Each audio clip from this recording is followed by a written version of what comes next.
मैं दादी कहूँ आपको कोई दिक्कत बिल्कुल नहीं? सभी दादी कह रहे हैं यहाँ पे तो। नहीं फिर भी हाँ, मैं हूँ ही दादी। ये कैसा मोमेंट है आप लोग के लिए? सिर्फ मैं इस मोमेंट पे बात करना चाहूंगा। उन्होंने कहते कि भैया इसने तो बधाइयों जैसा कांड कर दिया, मतलब बधाइयों ने उससे ऊपर का कांड कर दिया। तो इसमें भी बिल्कुल अलग तरह की अलग ही पूरा डिवाइस है कि मतलब कि क्या इस वजह से क्या से क्या हो गया बेवफा तेरे प्यार में। इरफान के साथ कैसी आपकी ट्यूनिंग रही? तो बहुत कंफर्टेबल जोन था हम लोगों के लिए, है ना, बिल्कुल दोस्ताना था, हंसी मजाक था। आपने शाहरुख, सलमान, अक्षय सबके साथ काम किया। अभी अगर शाहरुख खान साहब हैं, अगर उनके पास अगर कुर्सी है भी तो तब तक नहीं बैठेंगे जब तक मेरे लिए नहीं आ जाएगी। तो शाहरुख आमिर तो जबरदस्त करते हैं, और भाई की तो सलमान भाई की तो अदा है, तो वो तो रिहर्सल देखते हैं। मैं जो इंट्रो सोच के आया था वो खर्च हो चुका है, कोई दूसरा इंटरव्यू भी ले रहा था, सेम वही इंट्रो था जो मैंने सोचा था, तो इसलिए नो इंट्रो। फिल्म आ रही है गुड लक। उसके हीरो और हीरोइन हमारे साथ हैं ब्रजेन काला जी और मालती माथुर, और डायरेक्टर हैं हमारे साथ, और हमारे साथ हैं प्रोड्यूसर। कैसे हैं आप लोग? बहुत अच्छे। हीरो हीरोइन कहना गलत नहीं? नहीं, बड़ा सुंदर लगा और भावना में बह गया मैं। हाँ। भावुक हो गए? थोड़ा मूवमेंट मिल रहा था जी। तो सब इसी शुरू करते हैं। हाँ। हीरो हीरोइन वाली जो मैंने बात की, एक वक्त था कि जो आप बार बार कहते भी हैं कि सुंदर होना चाहिए था, चाहे वो विलन हो, चाहे वो ही मतलब प्रोटैगनिस्ट हो, चाहे वो एंटी। तो अभी वो वक्त बदला है, मतलब ये हिम्मत कर पा रहे हैं हम लोग कि थिएटर में एक ऐसी फिल्म रिलीज करने की। ये कैसा मोमेंट है आप लोग के लिए? सिर्फ मैं इस मोमेंट पे बात करना चाहूँगा। ये मतलब बहुत एक यादगार पल है हमारे लिए कि हमारी फिल्म सिनेमा में आ रही है, रिलीज हो रही है। अदरवाइज लोग इतनी मेहनत करने के बाद चीज़ तैयार करते हैं लेकिन वो सिनेमा हॉल तक नहीं पहुंच पाती, है ना। वही कि मतलब कि हमारी जो अंगूरी उनकी डिलीवरी है 5 तारीख की, है ना, तो वो वहाँ तक पहुँचना बहुत बड़ी बात होती है। और जहाँ तक बात है हीरो हीरोइन की, तो कहानी जो होता है ना, वो पहले भी था कि मतलब पहले भी इस तरह की कहानियाँ पे आधारित हीरो हीरोइन हम फिक्स किया करते थे, है ना, कि जो मुख्य किरदार निभा रहा है उसकी उम्र से हीरो हीरोइन का मतलब नहीं निकलता था। हीरो हीरोइन उसी को बोलते थे जो कि मतलब मुख्य धारा में उस कहानी में चल रहे हैं, है ना, जो उसको निभा रहे हैं तो वो हो गए, है ना। बहुत पुराने टाइटल, जो धर्मा में प्राण साहब हीरो थे, है ना, पिक्चर का नाम ही था धर्मा, उसमें नवीन निश्चल थे, बाकी भी थे, लेकिन मेन किरदार क्योंकि वो निभा रहे थे तो मेन पोस्टर उनका आता था, है ना। तो उस तरीके की चीज़ें, बहुत सारी कहानियां हैं, बहुत सारे किरदार हैं, बहुत सारी फिल्में हैं इस तरह की जो कि किरदारों पे पोस्टर पे देख के कैसा लगता है? निर्भर। पोस्टर वो आए हैं अब आप?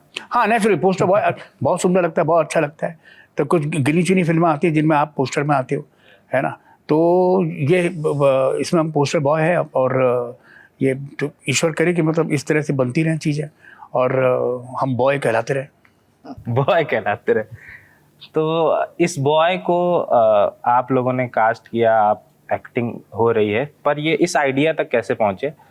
आप फिल्म में कह भी रहे हैं आप लोग कि बधाई हो जैसा कर दिया, है ना, एक डायलॉग है ट्रेलर जो मैंने देखा। तो क्या मतलब जब फिल्म आप लोग आइडिया पिच कर रहे थे, जब बना रहे थे, तो ये कहीं से आया दिमाग में या किसी ने आपके प्लांट किया दिमाग में कि बधाई हो जैसा कुछ तो नहीं हो जाएगा? हालांकि वो आप उसका जवाब ये देंगे कि फिल्म देखेंगे तो उससे अलग होगा, लेकिन आया होगा, ये जरूर आया होगा।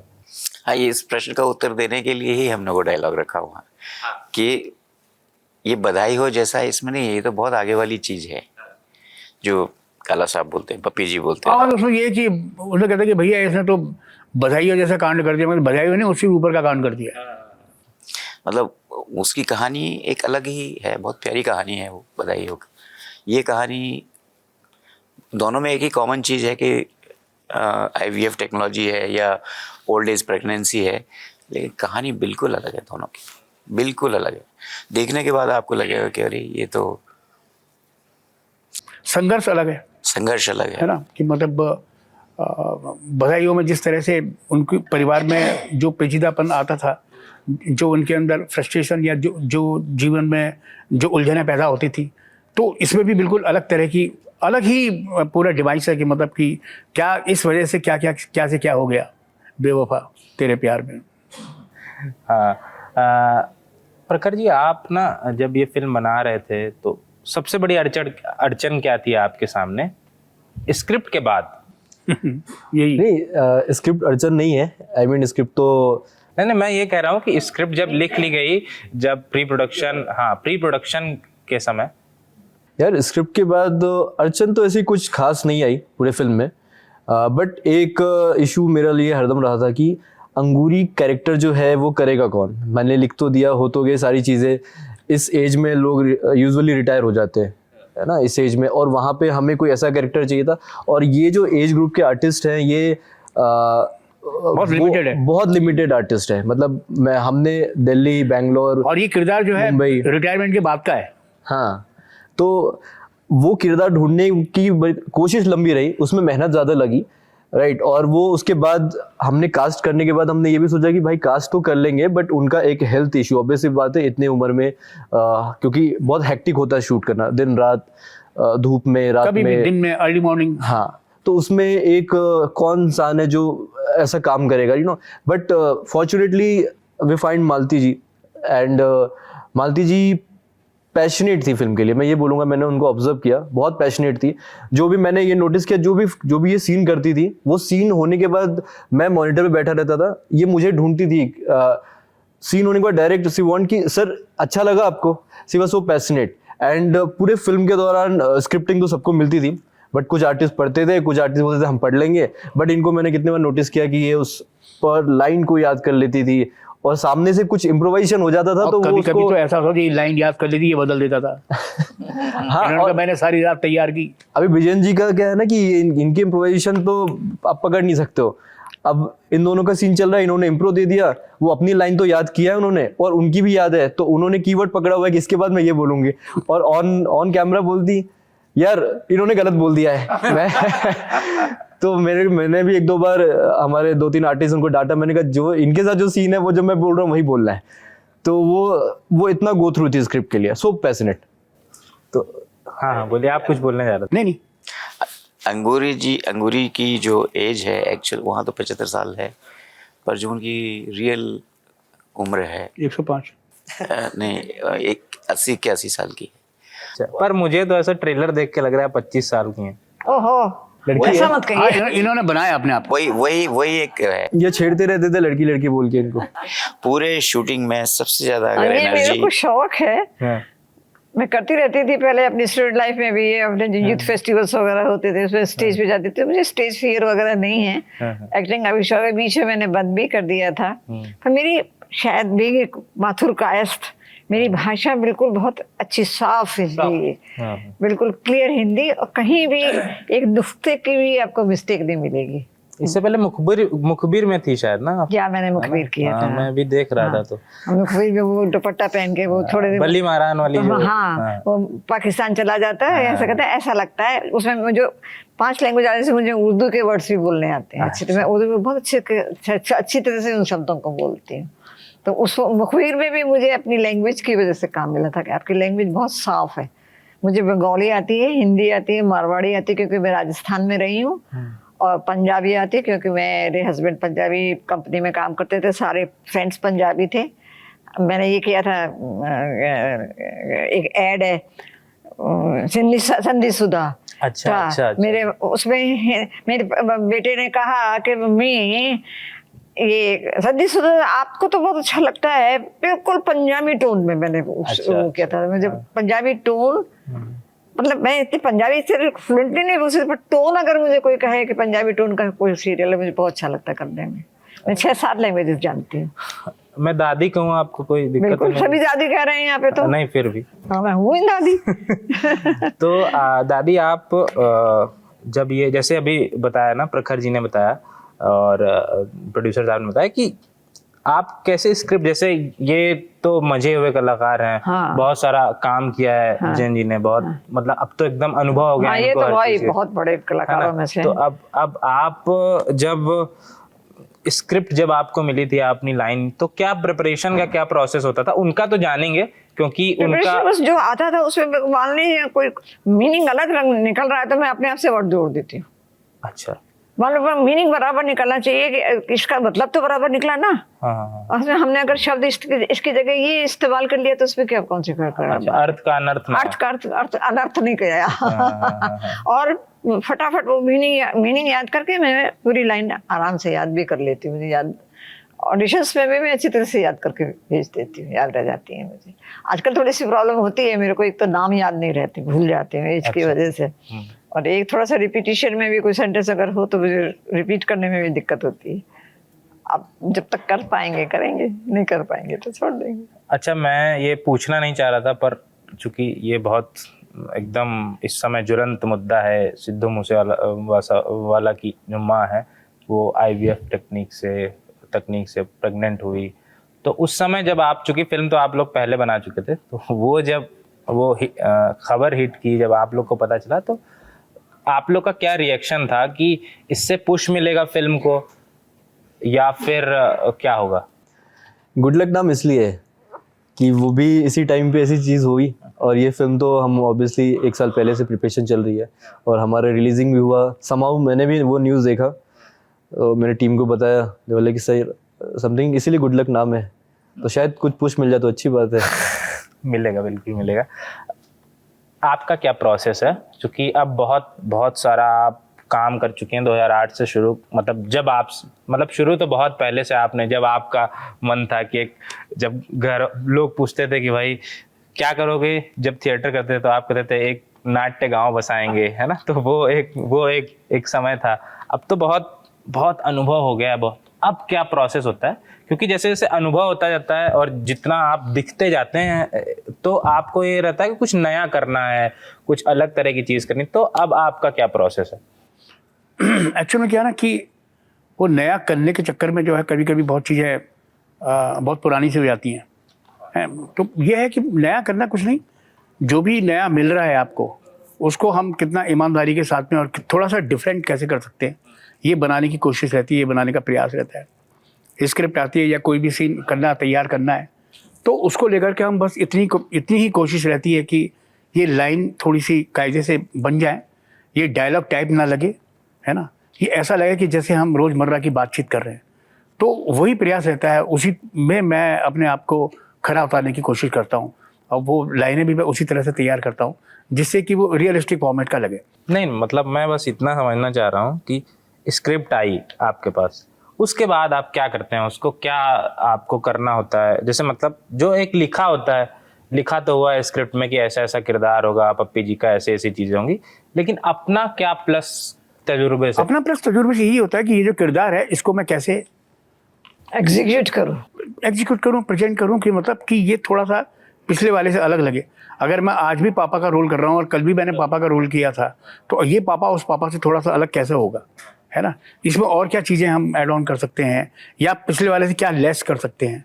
अच्छा, मैं ये सवाल बहुत लोगों से पूछता हूँ, आपसे भी पूछ रहा हूँ। एक गुलशन देवैया ने एक बड़ी मारक बात कही थी, मैं उनसे बात कर रहा था, तो उन्होंने बोला था रिदम ब्रेक करने की बात कही थी, कि जब जैसे डायलॉग बोलता है कोई तो नॉर्मल सिंपल, लेकिन जब हम रियल लाइफ में जब कुछ बोलते हैं तो कुछ सोच रहे होते हैं, कभी कुछ समझ रहे होते हैं, तो रिदम ब्रेक करते हैं।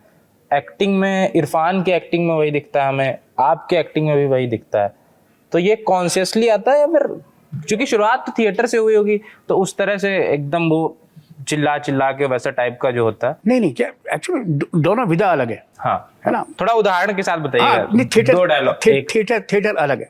थिएटर अलग है। थिएटर में जब आप परफॉर्म करते हैं तो ऐसे कर देते हैं बिल्कुल कि अरे जाओ तुम यार, देख लेंगे तुमको, जो तुम्हें करना होगा वो बात हो जाएगी। या नॉर्मल बात भी अगर करनी होगी तो तब भी होता होगा, क्या चाय बना रही हो, थोड़ी सी अदरक डाल देना उसमें भाई, है ना, ऐसा कर देना। अभी इसी को हम सिनेमा में कर रहे हैं तो उसको हम बड़े आराम से कर सकते हैं, मतलब चाय बना देना, थोड़ी सी अदरक डाल देना उसमें, हाँ ठीक है, इलायची भी डाल देना। तो क्योंकि वो क्लोज मीडिया है, और थिएटर में हमको थोड़ा सा एग्जीक्यूट करना पड़ता है कि लास्ट बेंच में बैठा हुआ आदमी भी जो है उसको समझ में आना चाहिए कि मैं क्या बोल रहा हूँ, और अगर आवाज़ नहीं भी सुनाई दे रही है तो थोड़ा सा अदाओं से मालूम पड़ जाए कि हाँ ये कुछ समझाने की कोशिश कर रहा है, प्रयास कर रहा है। और बात जहाँ तक क्या होता है कि आपका परफॉर्म करने का एक लहजा, एक तरीका, जैसे कि मेरी जब बच्चन साहब से वो जो मेरा एक है, उन्होंने कहा भाई आपका एक अंदाज, एक तरीका, तो मुझको खुद ये याद करना पड़ा कि मेरा क्या लहजा था, क्या तरीका था मेरा, है ना। तो मेरा लहजा तरीका सिर्फ इतना ही था कि मैं बहुत फास्ट बोलता हूँ, है ना।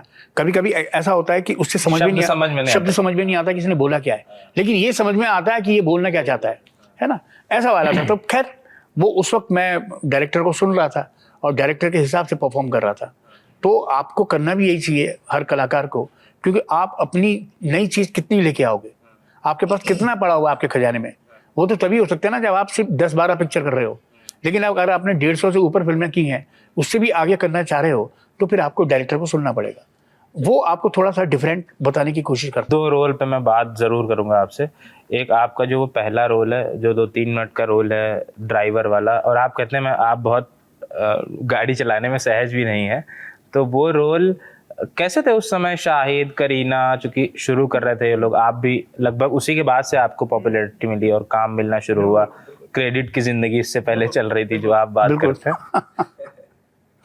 कैसे थे ये लोग उस समय? और अच्छा था, ये लोग, इन लोग की भी शुरुआत थी, इन लोग ये पॉपुलर इतना नहीं थे, लेकिन फिर भी थे तो सही, स्टार्टअप में तो आते ही थे। इनको मेन हीरो हीरोइन के लिए कास्ट किया गया था, है ना।